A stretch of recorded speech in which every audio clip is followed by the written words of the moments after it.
What's up, everybody? This is the Messed Up to Setups podcast. I'm comedian Michael Halcomb, and in the house with me today, North Carolina, Charlotte-based comedian Paul Snyder. This dude's won some comedy competitions. He's got a dry bar special. I'm super looking forward to this. We're gonna have fun, so stick around. It's all messed up, yeah. Everything's messed up. We're going from this mess up to the next setup. Everything seems so messed up, but it's just our setup. What's up, everybody? I'm comedian Michael Halcomb, and I have the great privilege today of meeting Paul Snyder. We're just meeting for the first time, so Paul, nice to meet you, man. Nice to meet you too. Yes, and you're based out of Charlotte, and you moved between North Carolina, South Carolina. How long you been in the Carolinas? 10 years. Well, almost 10 years now. All right. Yeah. Where were you before North Carolina or South I was Carolina? outside DC. I'm in the Outside Northern DC. Virginia area. What brought you this way? A job, working. Right, a job. Regular, boring work. All right. And so how long you been in the comedy game? Just hit 7 years. Okay. Just hit All 7 right. years, yeah. What was the initial impetus, the initial push to pursue stand-up comedy? Well, that's something I've wanted to do since I was a kid. Really? Yeah. We would trips with my family. My dad was not a radio person, so he had cassette tapes of old like 1950s Jack Benny shows or Right. Burns and Allen, and we would listen to those on road trips. And I don't know, I just always loved the idea of comedy. I was always considered friends and other people, I was a funny person, but like I didn't know how to write a joke. I didn't know how to actually do comedy. Right. So I just never did anything. Right. And then this job that brought me to North Carolina, happened to work with somebody, and I found out that she was a stand-up comic, on the side. And that intrigued me. And so I asked her, I was like, hey, can we meet for coffee one day at work? And I got questions. And Nice. so, yeah, She we, took we you up sat, on the coffee meeting. yeah, so we sat down one day, and I just started asking her, like, well, how do you start? Right. And she told me that she took a comedy class at the Comedy Zone here in Charlotte, and like that blew my mind. First of all, I didn't know there were classes. I had no idea.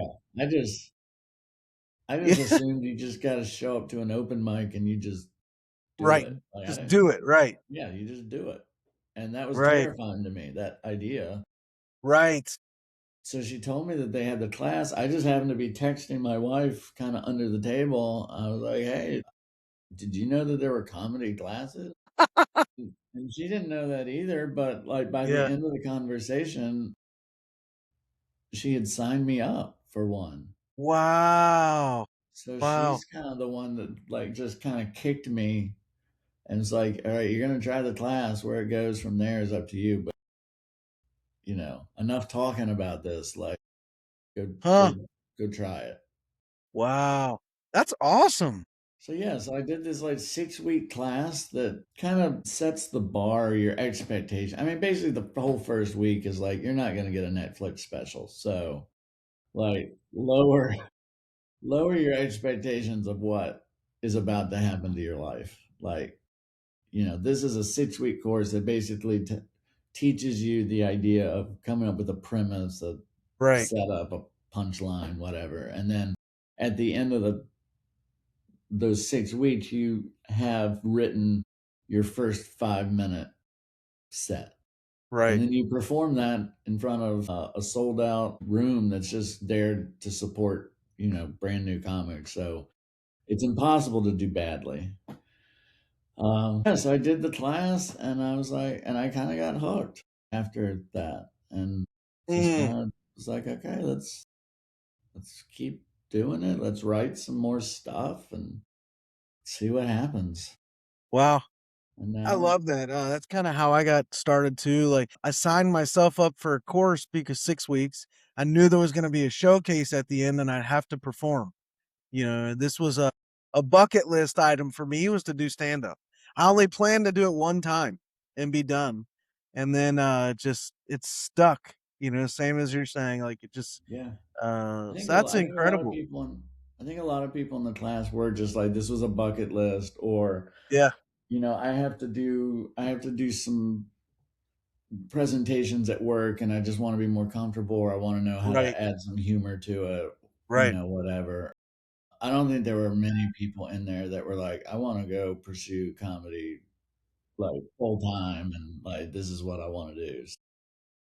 I think there's maybe one other person from my class that's like every once in a while still doing comedy, Right, but most of them are, it was a one and done, or they did right. it a few times and then kind of, you know, fizzle out because it's like, it's a grind.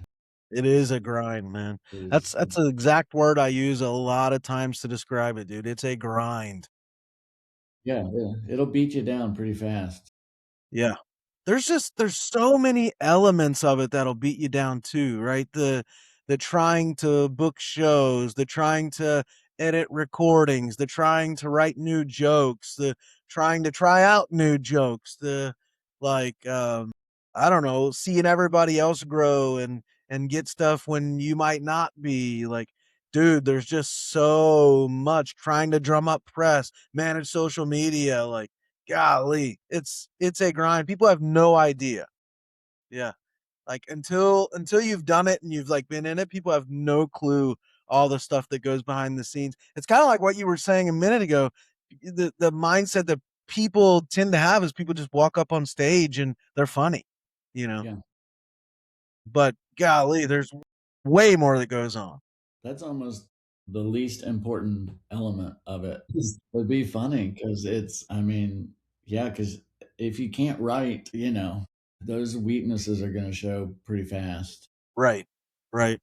And if you go up and just try to riff every time, like, that's not really very productive, I don't think. Yeah, I agree. For the long term, I don't think it's productive. I think, too, the things that you mentioned that are so hard was one, seeing other people get booked. And, one of the very first lessons I had to learn was like, if that is where my focus is, like, that's the Yes, wrong focus. Like, I exactly. can't, like, it doesn't matter what somebody's getting booked for that you're not getting booked for. Yep, It's like there's enough shows that, like, yeah. I just like I'm gonna exhaust myself worrying about comic A over exactly. here, Yep, and like yep. it's a losing mentality, really. Exactly. I can't Yeah, do it's you're focused on the wrong thing.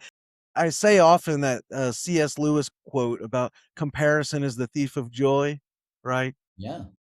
And it's so true. Like, let me do my thing and you go ahead and do yours, right? And yeah, I don't know. I just like I'm trying to carve out my own lane and stay in it rather than get in somebody else's and, follow in their footsteps or try to do what they're doing. Like just let me create my own lane and stay in it.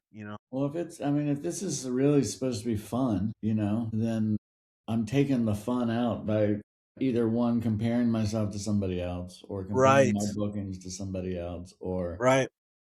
any of those things. And then it's not fun anymore. And then it's like, well, what am I doing it for? If it's not going to be fun for me, then, all the sacrifices I'm making as far as like being on the road or being out Yep. late at night, like you just kind of are squandering all of that.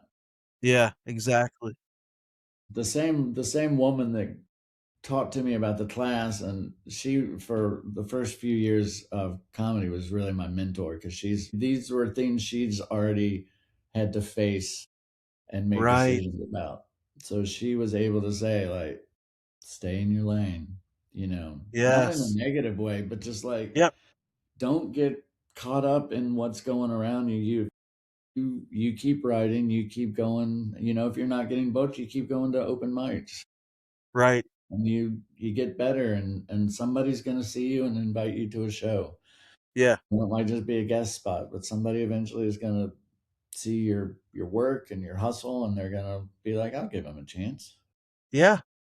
And that's just kind of where it starts. It was like the first few months after the class, I was like, well, I want to get booked. And it's like, well, I've written a total of 5 minutes of comedy ever. Like, Right. I'm not very bookable. I'm not, not, like, I'm super uncomfortable still on the stage. I Yeah. don't know what I'm doing. Like, but Yep. yeah, Comedians though, like we're a little bit of an odd breed because like you have to have this is a I got to find a better way to say it than this, but you have to have a little bit of delusion, a right? lot of delusion.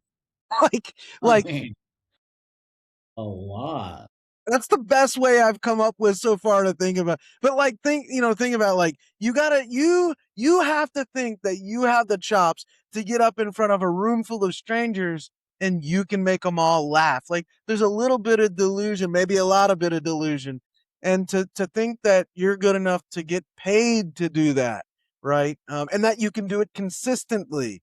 Like yeah, I don't know, man. I mean, it's just like you have to have a ton of confidence. The other ironic part of that is that so many comedians off stage really lack confidence, like self-confidence. I don't know if you've seen that a lot, but I have. Like I on lack stage it. you put a mic in their hand and dude, they're the most confident person ever. They step off stage and out of the lights, they lack self-confidence, doubting themselves all the time. The moment I get off stage, I'm like, I'm convinced that didn't go well. I'm just like, that wasn't good at all. That was, you know, like it'll get laughs, but like maybe one thing Right. did not get what I Right. thought, and I will Right. hyper focus on that one thing that did not go Right. right, and Yep. yeah. I'm also still on stage, even like I'm trying to slow down more and more and let Right. kind of people sit in the punchline a little longer before I go Right. to the next thing. But I've just had this mentality is like, God, if I stop talking, they're gonna realize I'm not funny. So it's like I gotta keep Yep. going. Right. I Yep. can't let them think too much. I think when I see a comedian use silence and they don't step on laughs, but also don't step on silence. To me, that's the sign of a really like a mature comedian. Um, you know, and I think when you figure out how to use silence to your advantage, that's just a huge hurdle to cross. Yeah. So, what's your writing like? Are you writing daily? Like, are you kind of more like, let me wait for inspiration to hit? Like, where you somewhere between? Like, what's that look like for you? I think I fluctuate a lot, and part of it just depends on what's going on in life around me. Whether I actually sit down and write. I have a notes app on my phone that just has like when I think of something that I think is funny, I will write it down real quick in my notes app, just so I don't Yep, lose it. I And do the then same. and then Yeah. when it comes time to sit and write, like I'll open the notes app and just kind of scroll, see if anything's like, okay, I want to pursue this, or like, good lord, what, that was a dumb thought, and I'll delete it. Yeah. But I yeah. I think I do the same exact thing. Last night, I did exactly what you're talking about. I had a few minutes to write, and I opened the notes app. Like, let me see. I have just a list of ideas, premises, right? And I was scrolling through that, and I got down to like number 30. There was like 30 before, 29 before this one. Then I'm like, no, no, no. And then I hit number 30, and I'm like, oh, I think I want to work with that. That was Yeah. from months ago that I wrote Yeah. that premise down. And still kind of stuck out to me. So yeah, same exact kind of process that I have there. That's interesting. Yeah. And do you find yourself like writing like about like what's going on in I don't know, marriage or relationships? Like where do you sort of like tend to write from, or is it just like whatever events are happening to you? I have a lot of marriage material, so that's a big chunk of my Yeah. stuff is just marriage stuff. More picking on me than my wife because Right. Right. that's safe Yeah. for marriage. So If you want to stay married. if I do want to stay married, and I do, so I yeah, so it's more it's more like oh, I'm a dumb husband, type of thing, Right. as Yeah. opposed to she's. Do you Yeah. Do you feel like you've kind of like dialed into your persona? You still orbiting around an idea, or like where are you at like on that? I feel pretty comfortable with the persona I have on stage. It's not super far off from my own, from Right, like and it shouldn't be. Yeah. day to day. I'm not playing I'm definitely not. I can't play a character on stage. I Right. know some people do, and they have Yep. a stage name that's not even their name, and Right. they just become a different. And that's just never been me. So Yeah. I'm What is that? Like do you could you label it? Like what would how would you describe your persona on stage? I'm definitely I'm low energy. I am. I don't, I don't get animated. I don't really move from one spot at all. For like the first 5 years of comedy, my Instagram handle was introvert comedy. That was Interesting. just from my class. That was just one of the things that I thought was unique to me. Hmm. So they wanted me to really kind of dive into that. So like my first 5 minute set had a lot of introvert material, a lot about being an introvert. And I really kind of leaned into that. I will still mention it on stage, but not every show, Yeah. depending on how much Right. time I have.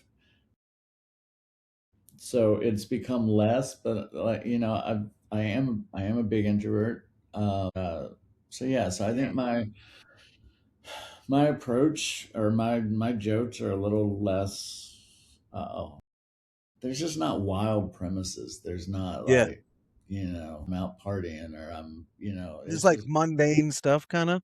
yeah, it's just like, just stuff like, yeah, you know? I love it. So like the low energy introvert. That's great. So, yeah. So I'll talk about marriage. I'll talk about kids.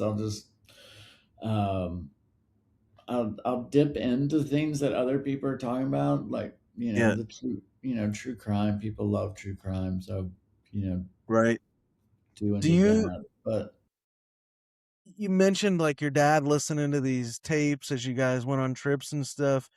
Who who did who have you like grown fond of? Who is sort of I don't know, been a distant mentor in a way for you, and maybe you never talked to them, but you studied them or you admired them, that sort of thing.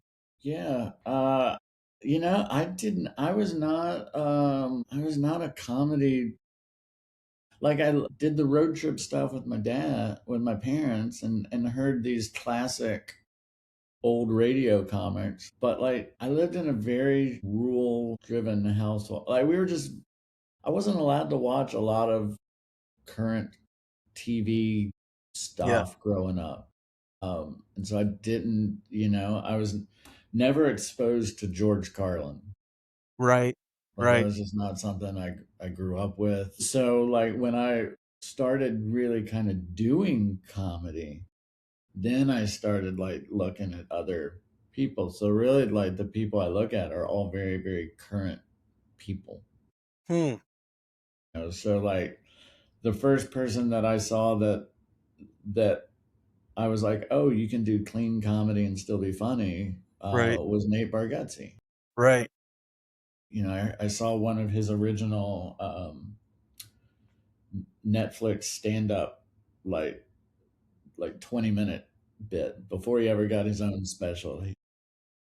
And I was like, okay, that guy's funny, and he didn't curse. He didn't talk Right. about anything you know, just and his comedy was just like just what was going on in life, and it's like Right. so you don't have to have these wild tales to you know Right. to do comedy. So he was one. I do remember being exposed growing up to Henry Cho, Okay. he was actually from Tennessee where I grew up, but he was an Asian comic with a very southern accent. It's all right. He was kind of born and raised in Knoxville, Tennessee. He became this comic that I would see on the Tonight Show, and he was another guy that was clean but very funny. Right. And when I started comedy, I did decide like I want to work clean Yeah. because I want my parents to love me. Yeah. I need to do that. I wanted them to be able to support this, and I knew Right. like if I wasn't, I would hear it from them. So Yeah. that was a Did you decision. grow up in a religious household? Yeah. Yeah. Yeah, Do you yeah. still, I don't know if this is too personal to ask, but No, do you it's like, fine. are you religious? You have a faith? Like, are you Yeah, like I do. Christian or Like, what? yeah, I was raised Christian and still there. Nice. I mean, my early like career, I was a youth pastor, so All right. All worked right. worked Wow. in churches. So yeah, so I just thought clean was the right avenue for me. Yeah. They also said like if you can work clean, you're more bookable, and I was like, oh well, I Right. want that too. Right. A little bit of it was strategic. I mean, a very small part of it. Yeah. I do have a few jokes that have innuendo, and that's as crazy as I get on stage. I'm there. Yeah, I'm with you on that. Um, well, yeah, it's interesting. I have like a background. I'm a Christian as well, and I've been a pastor. I've pastored several churches, and I'm a Bible professor, and so at present, that's my day job, as it were. But so that's cool. I love connecting with other like-minded people, and Yeah, that's pretty cool. So I love the desire to stay clean. I work only clean, of course, clean comedy podcast as well. And I've found that to be a way to, I mean, you talk about more bookable. I mean, just move through the system, as it were, even more rapidly. yeah, And, I don't mean to sound arrogant in the least here, but, you go to open mics and man, people, there's so much of the shock humor. And, people say these just vulgar things, trying to like shock people. And then you go back a year later, and typically it's the same people telling the same exact shocking, vulgar thing. Like there's been no growth, there's been no change, and they've not moved from the open mic. They haven't graduated from the open mic. And I think that's a huge part of it. That they lack the ability to work clean. yeah. And yeah, it's a big discussion sometimes with people because I don't interact on Facebook with people when they rant. Yeah, good for I'll you. read their rant and I'll have thoughts, but I'm not going to type them out. Right. But I do think like I have seen many comics will go on. Hold on. Just the way you said that, I have thoughts, but I I'm do not have gonna type thoughts. them out. I'm not, well, it's just a wasted energy. Already low energy. I can't Yeah. afford to waste No, that I'm not energy. gonna. Oh, I It's love it, dude. Yeah, keep going. Sorry. no, because I'll see people like they will get frustrated. They'll take it to Facebook Yeah. and they'll just trash the scene and Yeah. why am I not getting booked? And like as they're typing, like they are becoming less bookable. And I don't Right. like they don't even recognize like bookers are on Facebook too. And Right. they see things. And if you're just trashing your scene or you're trashing other people because they get booked and you're not, like as you're Right. typing, you are becoming less bookable. Man, that's such a good point. Wow. So it's just like you can be frustrated, but like just keep that to yourself. Like, or find a friend that you can text and kind of just get it all out. But I sometimes love that. social media is not really the right place to put those kind of Right. frustrations. Like every comic gets frustrated. I get frustrated, but Yeah. to go online and just use that as a platform to just air your grievances, really, in the long run, I don't think is very helpful Yeah. at I all. think that's wise, man. So you've got the dry bar special, you've done some other great things. You're at Nateland Live again, or you were just there, or I was it's just there coming a up? couple weeks ago. Yeah. It was So fun. you've got some great things going on. I'm wondering, I always ask, this is one of my favorite questions to ask people, and you just gave some killer advice there. But I'm wondering, like, imagine a comedian or somebody on the verge of maybe like pulling the trigger and trying stand-up comedy, or a young comedian who just started, like a new comedian. Like, I'm wondering what's like your best one or two pieces of advice for them. Well, I think we touched on it already. It's a grind. Yeah. It is not. And it's not cookie cutter. Um, Mm, one person's trajectory does not is not the same as somebody else's. exactly. Somebody who's young and might want to jump into comedy, and they go, to an open mic once a month, is different than somebody like, I feel like I started much older. I don't have a lot of Yeah. time to waste. Um, Right. like I feel like I'm 20 years behind the curve. When I started, I was like, I'm going to work harder than everybody else. That's the exact mindset I have, bro. And Yes. so, like, everybody's not going to have the same trajectory, because some people are going to work harder than others. Some people are going to immediately try to work clean. Some people won't. Some people might, just kind of be Mm, like, let's try this, let's try this, let's try this, and till it sticks. So I just think, like, always looking at what somebody else is doing is so detrimental to somebody yes. just starting. You've got to just be like, really just tunnel vision as far as what you're doing. And Yeah. nobody does that. You know, everybody does it from the other side, but everybody, I think, will look left and right all the time at the beginning. I don't, even if they've been told, like, don't do it, you do it. It's just like, it's just when you start, you're so excited and you want to perform and you want to be booked, and it's hard and it's impossible, I think, not to see your peers and where they're getting booked and why am I not getting booked there. And the sooner you stop doing that, one, it's just mental health wise, it's so much better Yes. to Yeah. not get stuck there.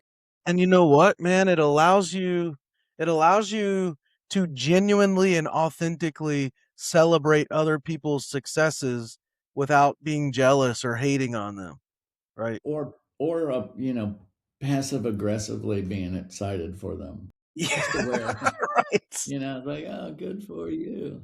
Yeah, People see through that. People see you're not really excited for somebody. right. um Yeah. Yeah, yeah. 100%. So I, I th- I love think that.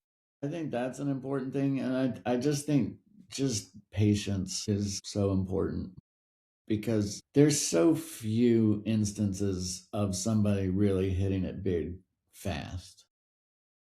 Like, I mean, and I think even the people that hit it fast luck into it. I think everybody kind of lucked into something. Yeah. I just think you just have to be patient. It's a long road, and if you're not patient, you're going to burn out really fast, um, or it's not going to be fun anymore, or you're just going to always see it as a competition with other people, and you're just going to be a little bit miserable, probably. Right. You Right. know, if you're so, I just think patience is pretty pretty important. Yeah. And then, if possible, because I know it's not possible with every single person, having a support system of some sort, I think is super important. Do you mean like family and friends, or do you mean like other comedians? What do you mean? I think it can be both. Like my wife is, my number one Yes. supporter. I wouldn't call her my number one fan because she Yeah. doesn't come to a lot of shows. I think she Yep. did her time. Like she Yeah. went with me to some open mics, and like God, if Yep. that doesn't show love, I don't know Yeah, no, dude. what does. If for anybody who might be listening, if you've not been to an open mic, like it's rough out there. You will see things and Dude, hear things for sure. So she used to go with me at the beginning, and at some that point I is was like, love. "Honey, you don't have to do that anymore." Yeah. But even now I have a group chat with 3 other comics and so we support one another and also can kind of talk about things we've seen or it's just Mm, so there is a little bit of a support system among a couple comics that you trust and yeah. that trust you. And then I do think like if you've got family, wife, partner, best friend, somebody also can be a sounding board and keep you grounded and be supportive. And I've always told my wife, like, if there comes a time where I'm not getting booked or I'm not getting funnier or something, like you can pull the plug. Like just you Hmm. tell me like we've had a fun run, but Right. I think we're done now. I think we're done. So yeah, I love that, man. I think that's such good advice, and yeah, I appreciate the insight on that, dude. I think, yeah, yeah, it's just really sound. yeah. Um, I think having a mentor, mm, and it may not have to be really a mentor, but somebody who is a little further along than you. right, right, Because when it came time, like I remember the very first time a booker was like, "Send me your avails," and I had no idea what that meant. Like they don't teach you. right, Like every time you kind of level up in comedy, there's something you haven't faced before that you don't know what you're doing. right, I just feel right. like I was able to go to another comic and I was like, what does that mean? Like I don't I don't know what sending a bales looks like. How do what is a like if I send an email to a booker, what do I say? Yeah, Like exactly. what do they want to know? I don't want to waste their time. I don't want to write a whole page email. Like what do so I thought that was helpful having somebody that could be like, here's an example. Right. Here's what I mean when they say to send avails. So I just think having somebody that's one or two steps further along than you are that you can ask questions to or you know vent some struggles that you're having or Right. any of those things Right. I think is important. It's not somebody who's on your same level, like you're both like I think it's important to have somebody above you um, to be able to bounce some stuff on. Yeah, that's Not great. important. Yeah, Well, I want to point people to your social media and yeah, particularly your Instagram so they can connect with you on there. absolutely. We have at Paul Snyder Comedy. I'm actually just gonna follow right there. Good, We've connected on Facebook, but not Instagram. So there you go. You got a new follow, getting you closer to that 2,000 mark there. getting there. But you got, I mean, you just did a lot of shows in March, and I guess you tend to post your upcoming. Yeah, I do. I try to pin at the beginning of every month like my schedule for the month that I know of offhand, just to keep that at the top so that if somebody you know, finds me sometime and they can see if I'm actually going to be somewhere that they're near. Yeah, So I do that and then try to post a comedy clip or something here and there. yeah. All right. Well, for those of you watching or listening, over head over to Instagram and at Paul Snyder Comedy and give a follow there if you would. And after you do that, hit at Michael Halcomb Live and give another follow.